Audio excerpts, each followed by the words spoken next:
guys, welcome to another episode of Africans Living Abroad.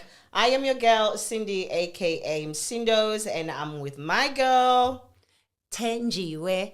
Hello, beautiful people. Welcome to another podcast. Oh yes, we're very excited again because our topic is also as interesting as the rest of them. Today we are talking about parenting abroad. I'm sure a lot of us have kids here and some of us have brought our kids here, so this is a very important subject. And if you're not here abroad, you will also learn and take some notes so that you know what to do, whether it's your choice to bring your kids here or you rather leave them at home. Yes, parenting. I am a parent myself, Msindos. And yeah, parenting is not easy anywhere in the world. When we go abroad, it makes it even worse. Me as a parent, I do not even like being a parent because I find it too difficult. But I have ways in which I manage my child. For example, do you know that my child doesn't know that he's the only child I have? Really? How's He that? thinks he has other siblings because I want him to behave. Okay. So he thinks I have siblings that I left behind in Africa because they were misbehaving. So every time we are watching those BBC adverts with children with sweat and flies on their face, big tummies, I'm like, look at Gloria, your sister. If only she cleaned her room, I would have brought her here. Is it working? It works all the time. Okay. Look at Abraham, head in goats, no feet. Look at her feet, no shoes, nothing. Oh my God. If only he didn't talk back to me, he'd be here. Well, as long as it's working, then that's okay. I mean, yeah, I think it's fine. Yeah, well, I'm also a parent, as you know. I have two boys, and I've been a single parent since they were very young, and it has not been easy. You've been a single parent since they were very young. When did you want to start being a parent? Oh, being a single parent since they were very young. Since Okay, they were I thought young. you were saying you've been a parent since they were very young. And I've been a single parent Okay. since they were babies. Yeah, so You have two. I have two boys. I did it once, I did it right. And I think people who have more than one, it's because they just don't want to spend money on toys. Like if you can buy toys, why do they need siblings? They have things they can play with. Why have another one? Why not? I'm the only child, so for me it was important to have at least two. Yeah, I didn't want is more it than safe that. though? It is safe because when you have one, they can just do anything, kill you, and they know they will inherit anything and everything that you own.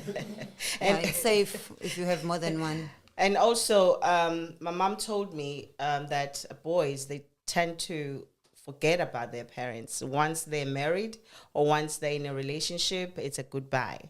So I didn't want to be alone in a way because I knew that at some point they would say goodbye. So having two was only fair.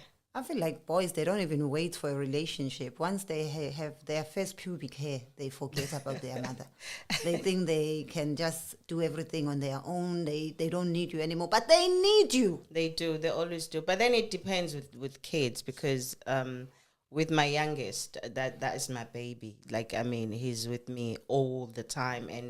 And I call him, he calls me maybe 3-4 times a day, even more sometimes. We're very close. And then his brother is the opposite.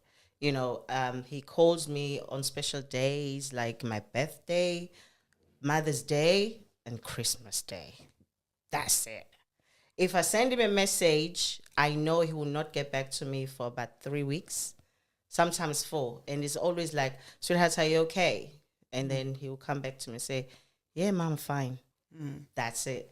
It used to hurt me, but I got used to it. I'm like, you know what? It is what it is. I mean, he's old enough to live his life, but I never thought it will be like that. I always thought we will be very, very close, you know, because even when I was bringing them up, I used to tell them that every Sunday there was a Sunday dinner. I'd be like, guys, when you're older, you do your things, but Sunday we're having a Sunday dinner. That did not last, you know. And did you start experiencing parenting here? Yeah, both my kids were born here. So, I became a mom at a very young age. But when I had my first child, I was married. I was okay. So you went that young, we went I wasn't 16, but I was in my early 20s. But so I got married at a very young age. And it was okay, but still it was difficult because being young and married, having a child, you still want to go out. What is a very young age? Because I know people who got married at 9. I know people who got married at 12. Well, for me, 21 is very young. Because when I look back, I realized that, I was very young. At that time, I didn't feel that I was young. But as I got older, and then I realized, like, oh, my God, I was quite young. I still wanted to go out. My mom refused to babysit for me, like for a while. Like, she was like, nope, I'm not doing it. So, but then as time went on, she did babysit. But it was especially when I was going to a party, that was a no-no. But if it was just dress up like you're going to church and carry a Bible. she knew and that. And tell her you are going to church. And then go to the neighbor's house, change for the club, and go clubbing. No, she. You want me to teach you everything? I think I need to take some lessons, for my grandchildren this time, because my boys are too old now. It was. I was actually lucky because my parents were here. As much as my mom refused at first, but after a while she was okay. So I didn't really have problems with babysitting and stuff like that. So I could do my things and then just drop him, because it was just him, just one son at the time. And I was okay. And then it started nursery, and then it wasn't that bad for me because of my mom. For me, I find that every parent goes through exactly the same thing, regardless of where they live in the world. It's the sleepless nights, the worrying, the crying babies, most of the babies. I was lucky, my son never got sick, never needed any hospitalization or anything. But it makes it worse when you don't live in your own country with your own people, because you don't have that extra help, that extended family. Where we come from, it takes a village to raise a child. Absolutely. And when you are not at home, you soon find that this is your task alone. Yeah. And you're lucky if you have a partner, and a partner that's willing to help, that's willing to be involved. But in most cases, especially people married to other Africans, you find that they still want things to be done the way things are done at home. Only a woman does this. Only a woman can change a nappy. Only a woman can babysit. Only a woman can take the children to the park. But also still want the woman to go to and their kid to go to work. Yeah. So if we're doing the same 12-hour shift, we're getting stuck in the same traffic, and then when we come home, we must now be men and women in terms of responsibilities and roles. But when it comes to paying bills, we are equals. It becomes very difficult. That is why sometimes you find that our people end up sending their children back home, or you find that relationships and marriages don't last. It's usually because of the frustration. Yeah, absolutely. Was your child born abroad? My child was born in England, and I was 28 when I had him. I was married, and I had a very supportive husband, and he was my full-time babysitter, because I had told him that I will carry him for 9 months if he's going to babysit for 9 years. And we had an agreement, and that's how it happened. So it went well. So you never had problems with babysitting and stuff like that? No. Okay. That's good. That's very good. I mean, I think we're the lucky ones, because a lot of people have stories to share, I'm sure. And this is why we need to know your experiences being abroad and having a child, being a parent. Now, there's been a lot of stories regarding people bringing their kids from Africa to the UK because they think, obviously people will have different reasons, but the main one is they will rather have their kids with them. It's a better situation to be with their kids so that they can go to school. Education is free here, and stuff like that. So people do bring their kids for different reasons. Now, it starts okay, but the problem is because everybody is working and babysitting is very expensive.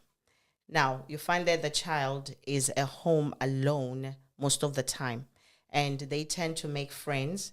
Sometimes they're not good friends, you know. So there's so many stories that people have shared. Say one of them is that there's a friend of mine that I know that brought her son here, and things did not end well. The boy ended up in prison because he mixed up with the wrong people. And the people that he was hanging around with were not black. And he found himself alone in there. So now the mother is blaming herself. She's saying that maybe it's because she was never around. Maybe she shouldn't have brought him here. She's just got so many reasons why she shouldn't have. And she wanted to send him back, but the boy didn't want to go. For me, I would not blame the parent, because as a parent, you want to be there for your children. You want them to be there with you. It's a genuine and valid concern to want your children to be there with you. And also, we come from different family backgrounds. Some people don't have reliable family members.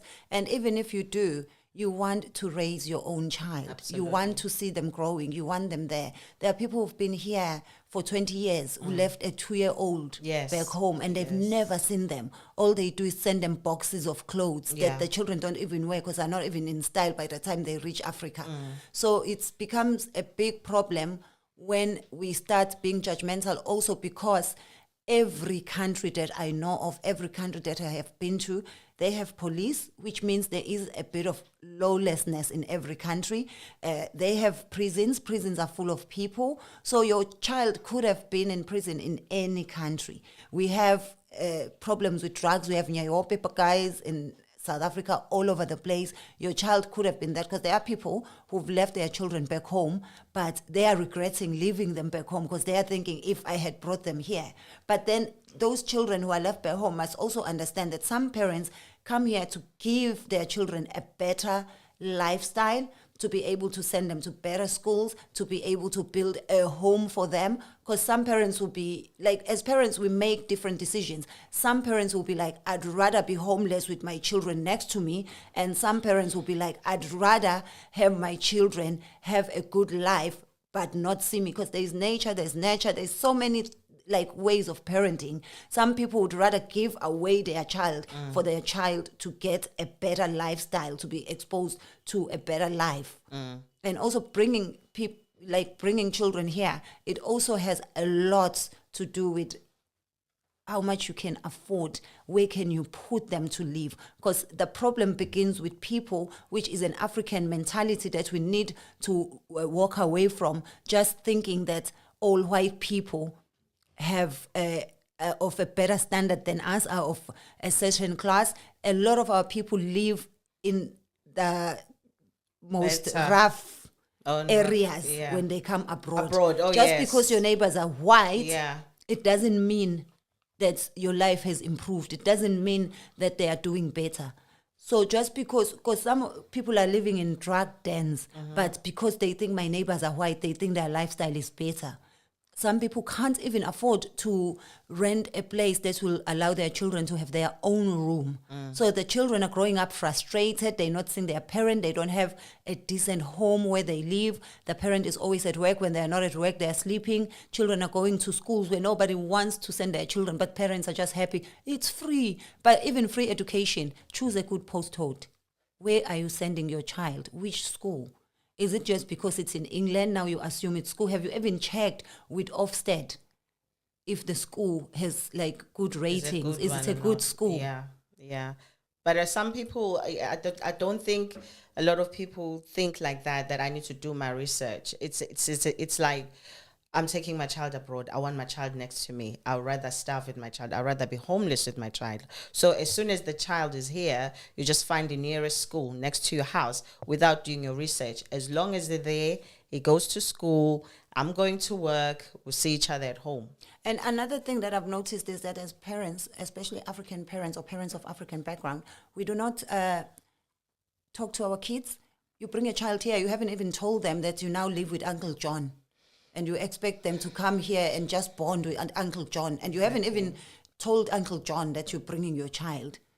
Yeah, it's even actually very And dangerous. it becomes very, very frustrating for both parties. And it becomes even more frustrating for a child because you've uprooted this child from a comfortable home where he had friends, where he had a lifestyle. And now they come here and they are confused. And you never ask them, how are you doing at school? How are they treating you? Are they able to pronounce your name? Yeah. Have they given you a new name that suits them? Because there are so many things that can be frustrating to a child.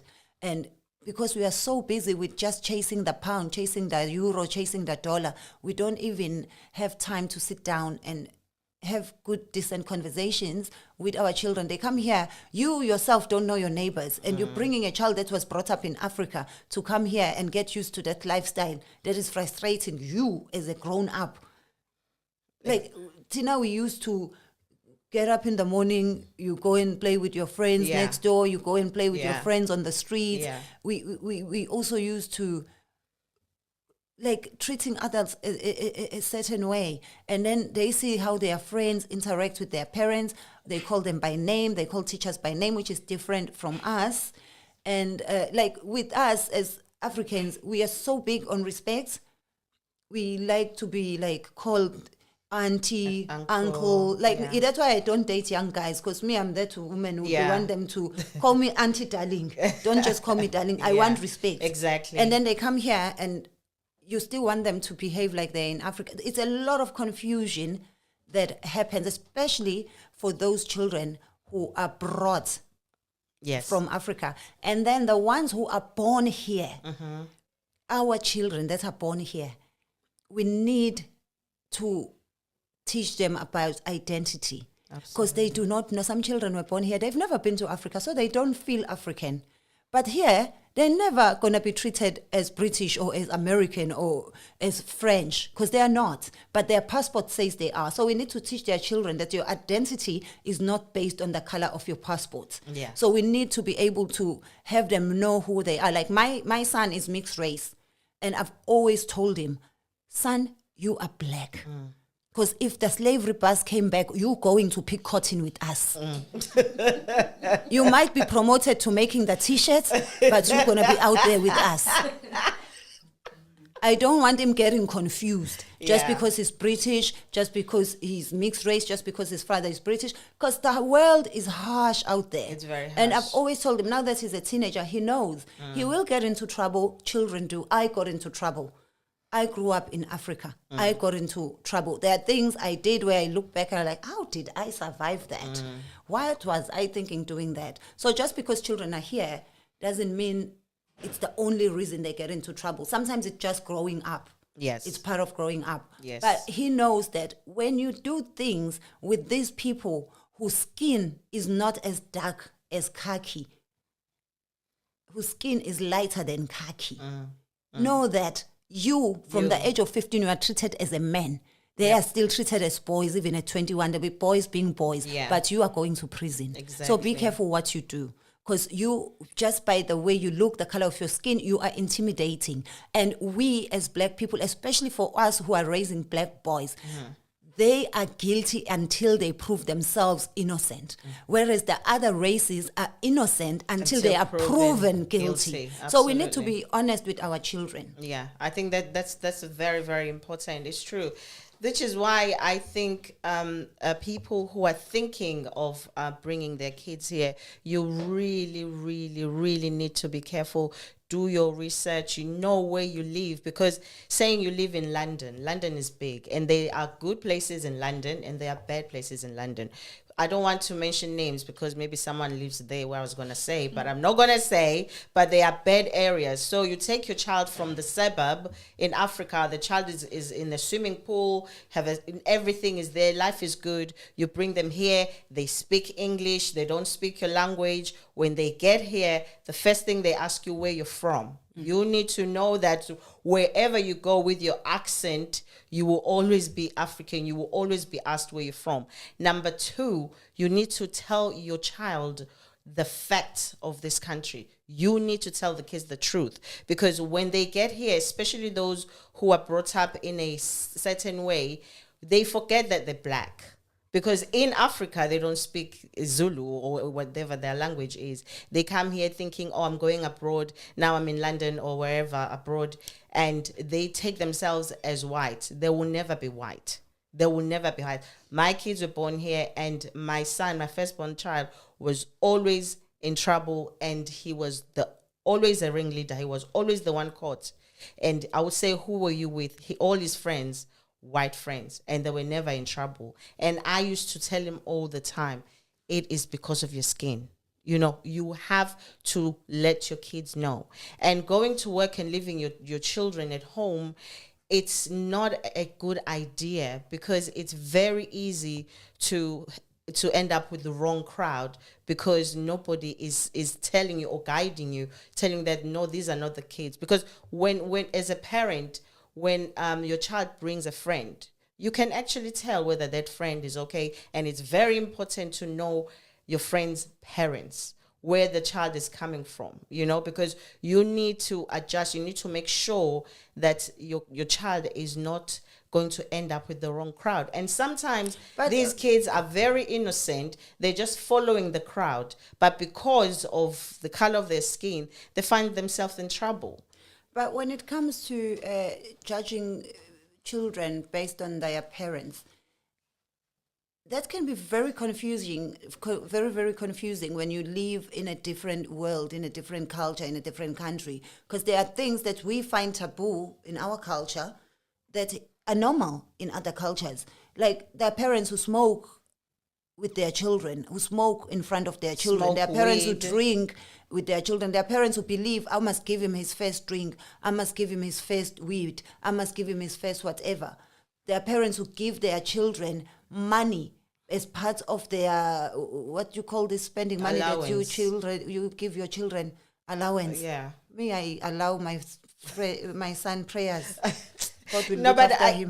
I understand. Yeah, sorry. You get parents like that, and you can so easily start this thinking that those parents are not good parents. But sometimes it's cultural differences. That is very true. When I'm saying you have to know your child, your friends' parents, I mean in a sense that you need to know where they live, so that if anything goes wrong, you know where to go. Because if you're not there, something goes wrong, you don't know where to go. You need to know, not necessarily to judge them like that, but it's important, because there are people that smoke weed in their homes. I mean, would you allow that? Would you allow your friend to smoke weed in somebody's house? Would you allow your kid to sleep at their friend's house, knowing very well that they're smoking weed, they're drinking every day, they've got dogs in the house is dirty?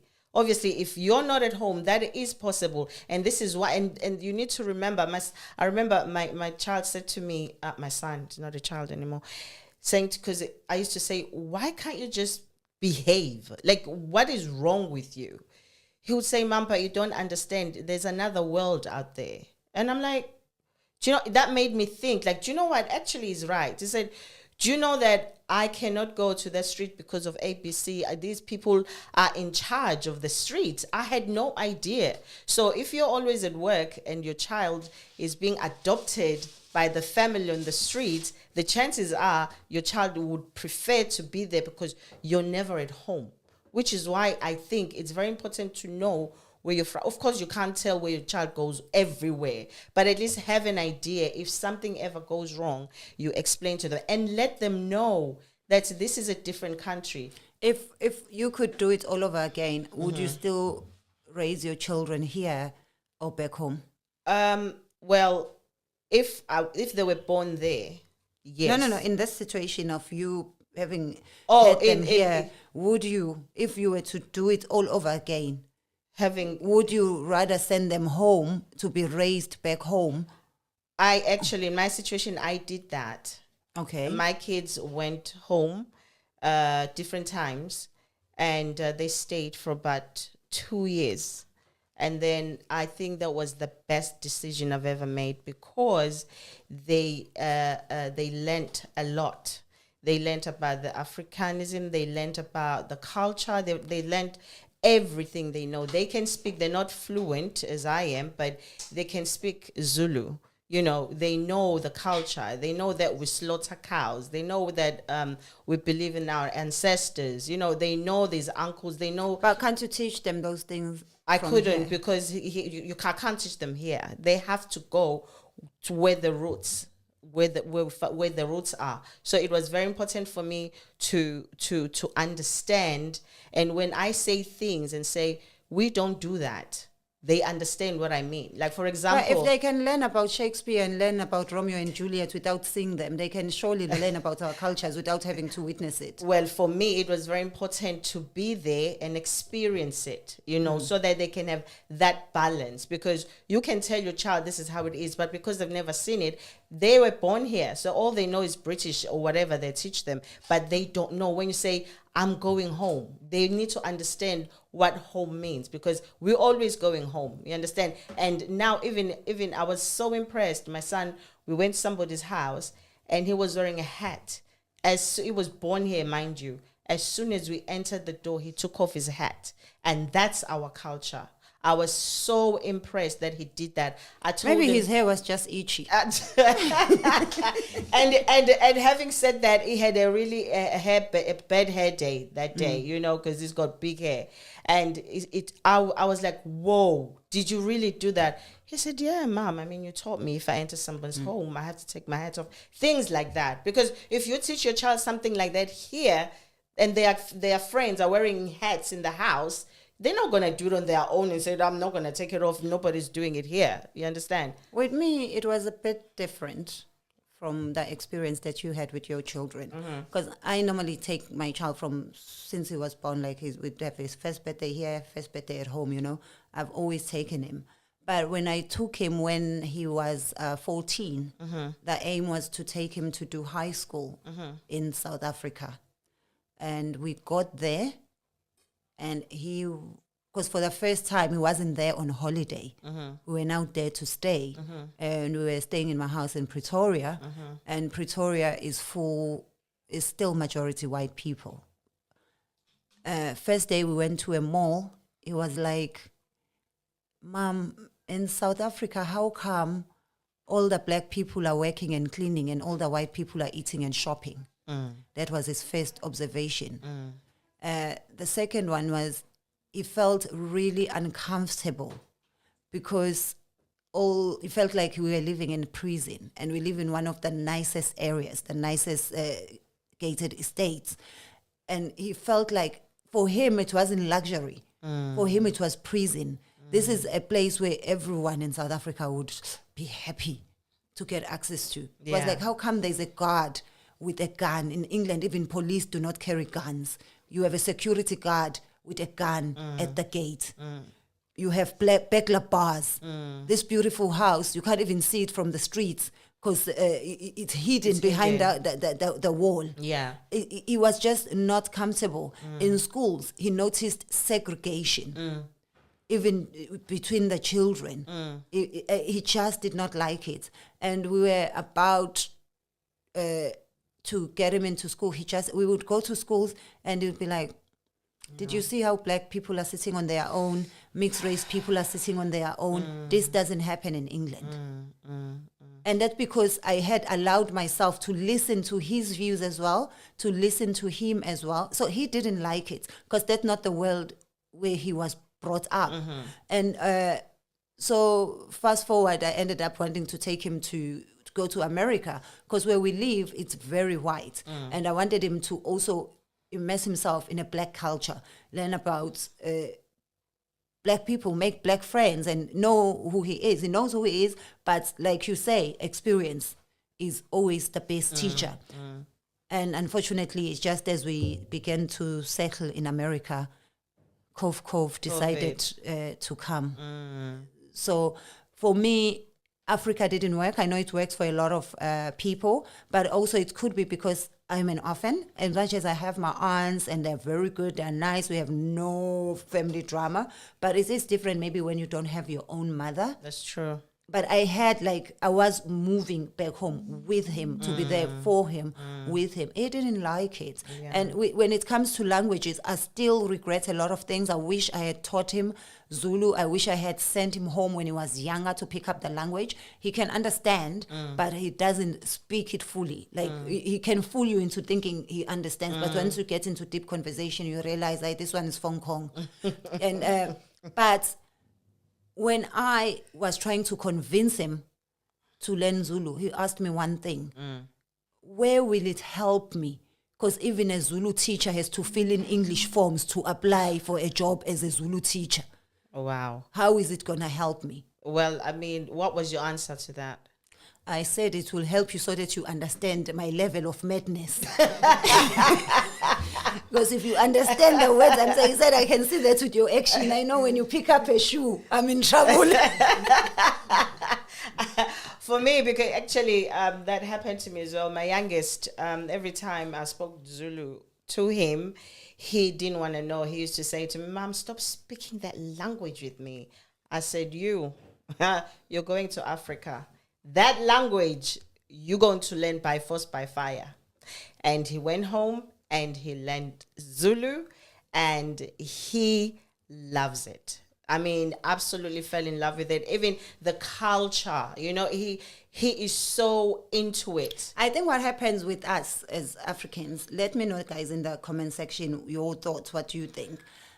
We were brought up in places that made us believe that English showed your level of success in life. It was the measure of intelligence was how good you speak your English, how much English you speak. Yeah. So we grew up in that society. But now that we have people who don't speak English, don't speak good English, who are happy to speak their own languages, who are doing well, who are rich. Because previously you had to speak English to even get a job. True. You had to speak English to have a certain level of success. Yeah. But now when our children go home and find people and they find themselves excluded, but not by people they look down upon, but by people who are of a higher level than them, and they feel like, ooh, me too, I need to learn this. I want to learn this. Yeah. It's not like when you take them to a situation, because we have people who don't even speak the language, couples who are both from the same country. Wow.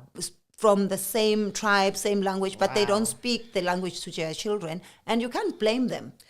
Because also you don't want your child to be behind because they can't speak the language that's spoken by the majority in the country. And here also we have a lot of mixed marriages and relationships where people come from different cultures, come from different, even the parents are speaking different languages. So it becomes more difficult to have to teach a child. With people like the Indians, they will have their temples. So there is a society that lives within the UK that does things in the language. Yeah, I was going to say, I disagree, actually. I think it is very important for a child to know their mother tongue. I do believe it's important. Yeah, and if you are a couple and you speak the same language, you come from the same country, and you're not teaching your child how to speak your native language, I think it's despicable, because that's how they get lost, because the child does not know who he is. The child needs to know where he comes from.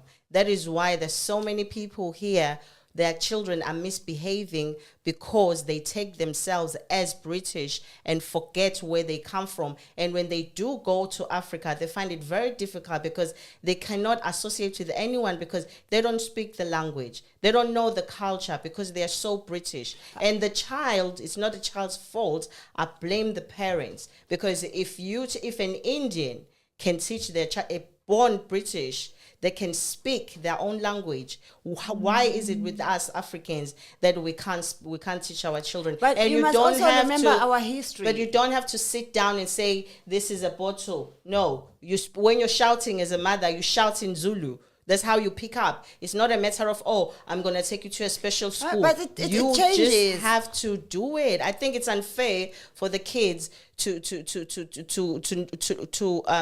not to be taught their language, because in future, you see, this topic really frustrates me when I see parents behaving as if English is the best thing in the world. It is not. Even French people, at least as much as they don't like English, they struggle to get to speak English, but they speak their own language. But only Africans are the ones with the problem. But don't forget our history. What is? We were taught that English was the measure of intelligence. Okay. So we need to unlearn a lot of things, because if we don't unlearn, we cannot have room to learn the new things, to accept the new things, because we are teaching our children what we think will be best for them, what we think will be good for them.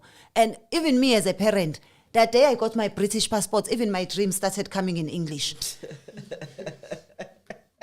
Well, as an adult, we have a choice to do that. But my point is, do not hold back just because you think your child. Yes, okay, fine. You have to speak English, but the child needs to know who am I? Where do I come from? You say a lot of children are in trouble because they don't speak the language. How about the children who are in prison in Africa? How about the children who are in trouble in Africa, where they live within their own society, speak the language? What do you mean? What? Because you suggested that a lot of children whose parents are raising them abroad are in trouble because they haven't been taught the language. No, it's not about the language. It's got nothing to do with the language. That's totally different. The language has got nothing to do with it. I was just saying that children who are brought here, they end up being in trouble because the parents are not there.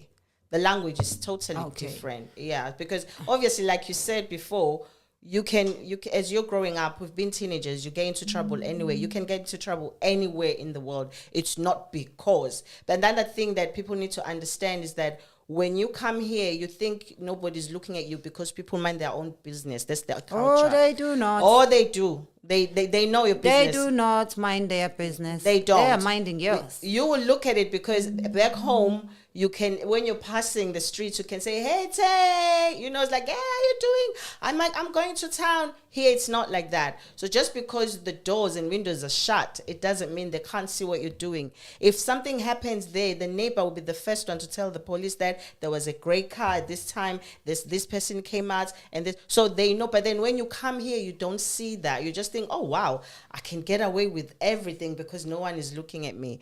But when you do, because in this country, they follow you slowly, my friend. You can commit your first crime, they look at you. The second one, they look at you. And at that time, they just want to see how far you're going. So at what number do they catch you? Let me see what number I'm on.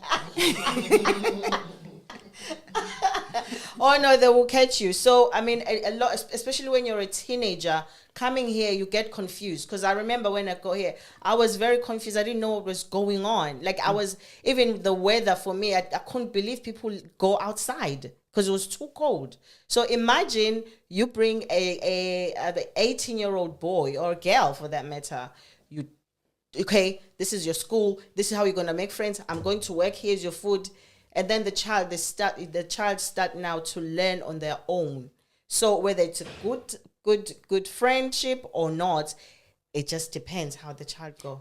And when Msindos, having raised both your boys here from birth, looking at different stages of raising a child, like from being a baby, nursery school, primary school, which stage did you find most challenging? Oh, God. First of all, I had cesarean for both of them. So when they were born... Hey, proper foreigners. They came out through the window. They didn't even go using the right immigration channels.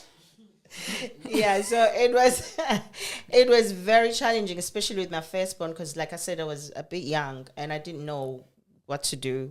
And it was very challenging. And when he started nursery, it was okay. It was okay. And I have to say this, I love my boys very much, but I have to be honest. The first one was the one that really gave me problems. The second one was just chilled, so I really didn't have problems. First one did the problems for both of them. I love him so much. But yeah, he's the one that was challenging, It was quite hard. It was really, really hard with the first one. So I would say yeah, it was just difficult until he turned about, I think, 22. That's when he calmed down. But yeah, it was very challenging. And being on my own as a single parent, it was so bad because I couldn't turn anywhere. I mean, nobody was willing to help. You know, I knocked on all doors, but the help wasn't there. It was just that just see a black child who's just being naughty, raised by a single parent, and forgetting that I'm a very strict mother. You know, they know that mom, but he was just not listening. You know, and I don't want to blame him to friend. It was just him alone. There were times where I would be so mad. I hope it doesn't listen to this. But there was a day that I decided to lock the house. I was like, okay, you're not going anywhere. I took the keys. So I had a front door and a back door. He was upstairs. And I thought, okay, I'm going to stay. We're not going anywhere. Do you know he went downstairs after like 2 hours? He went to the kitchen to get food. I can't stop my child. Okay, and he's wearing shorts. It's freezing outside because he used to wear shorts in the house all the time. He went downstairs. I saw him going downstairs. And then 10 minutes passed. Okay, maybe he's eating there. 30 minutes. I'm like, hold on. I went downstairs to check. He was gone. Gone. I have the keys. Guess what he did? He threw his clothes outside the window. That's what we did, even in our times. I never did. I've never done that. I've never. No, not me. For me, it wasn't. It was very hard for me to do the minute things you like said that. He went downstairs, I knew exactly what he had done. Oh my God, I couldn't believe.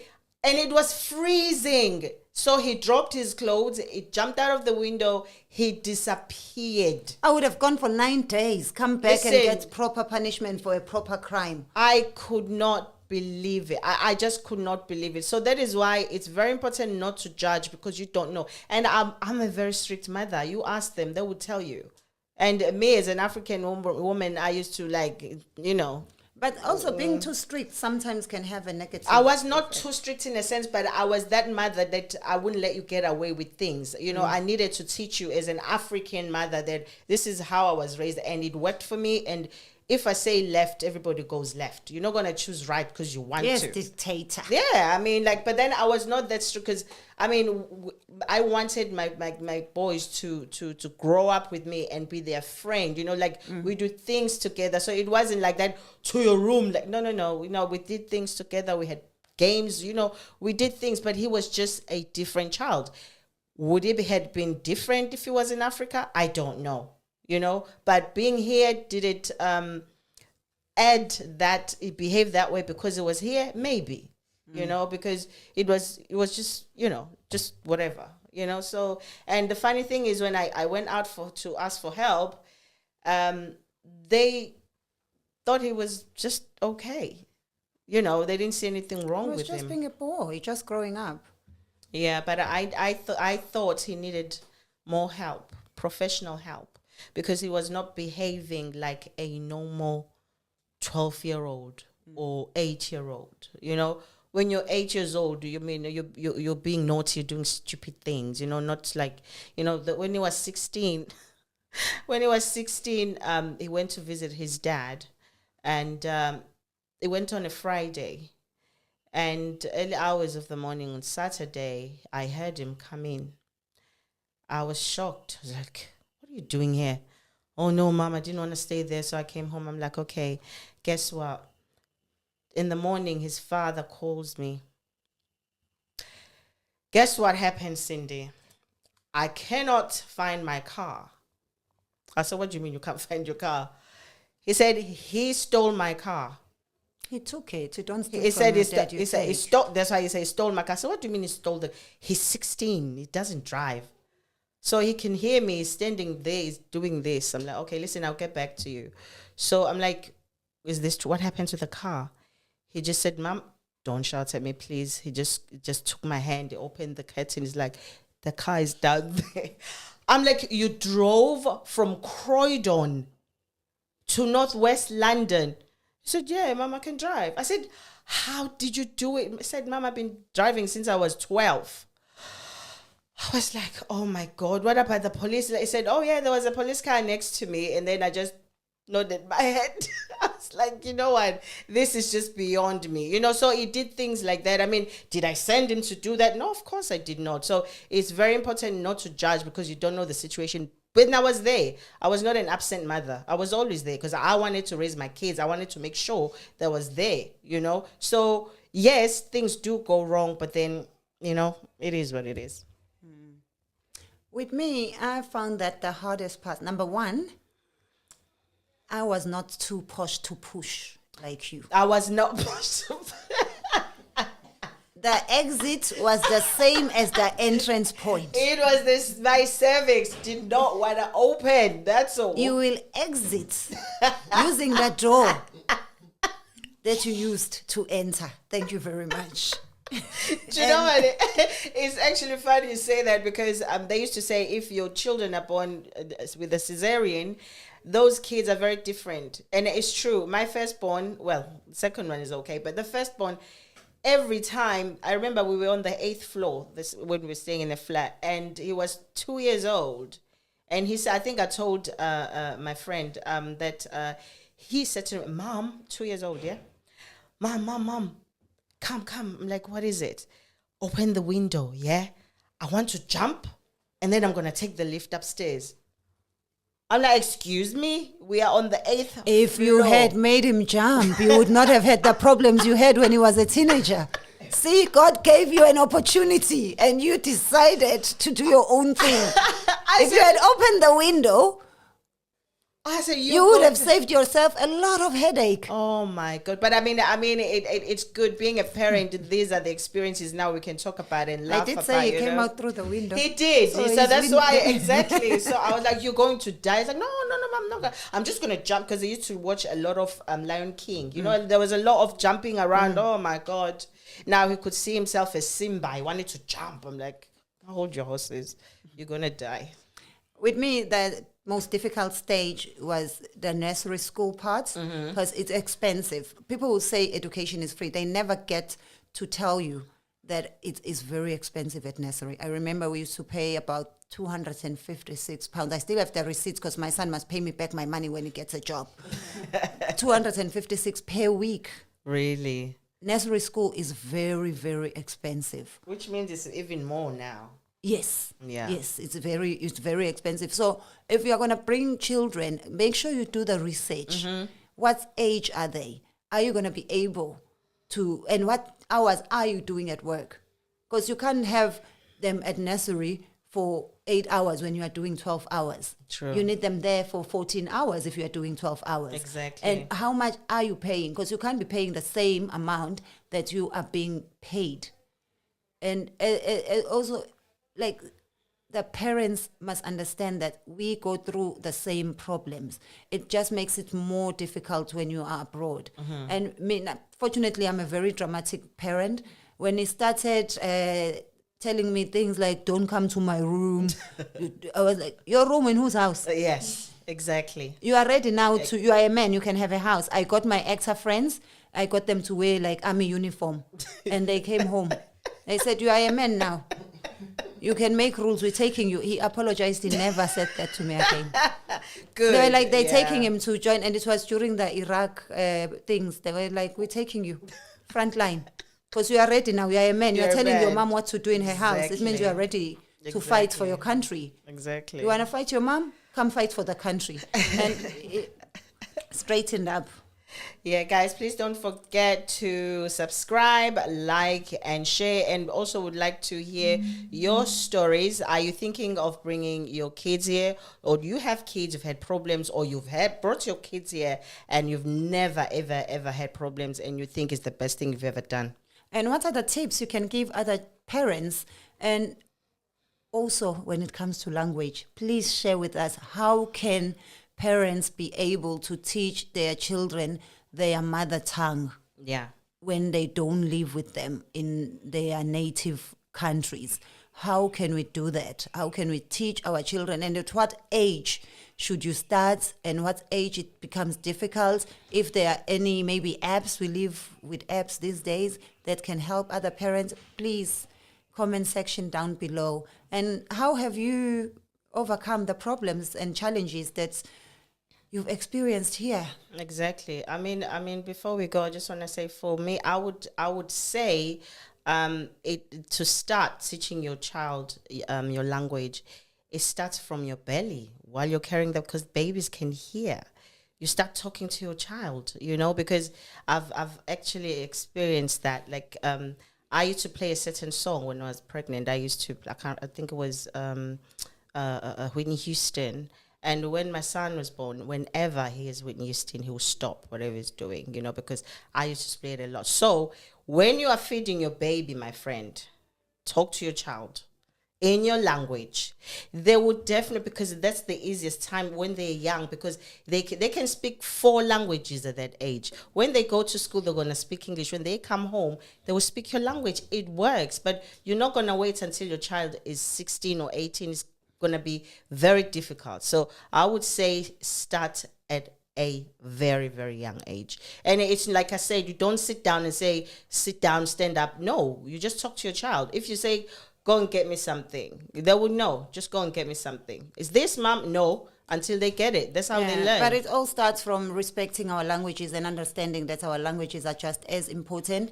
No language is better than the other. Absolutely. Because like I said before, we grew up being taught that there were languages that were better than others. I remember the first time I went to Paris, I was so excited because I thought French was a movie language. You only see it in the movies. I was like, oh, they're so smart here. Even the children are speaking French. Because I didn't think it was a language that people speak normally. I thought it's something that you only hear on TV. Yeah. So we need to be able to promote our languages and stop making our languages become those embarrassing languages. Yeah. Don't say this in these languages, and stop saying it's difficult. If you can say it, if they can pronounce Van Gogh, they can pronounce Velile. Thank you very much. Exactly. Thank you guys so much. We will see you on our next episode. And don't forget again to subscribe, like, and share. It's been great. Thank you. And comment down below. Comment down below. Thank you so much, guys.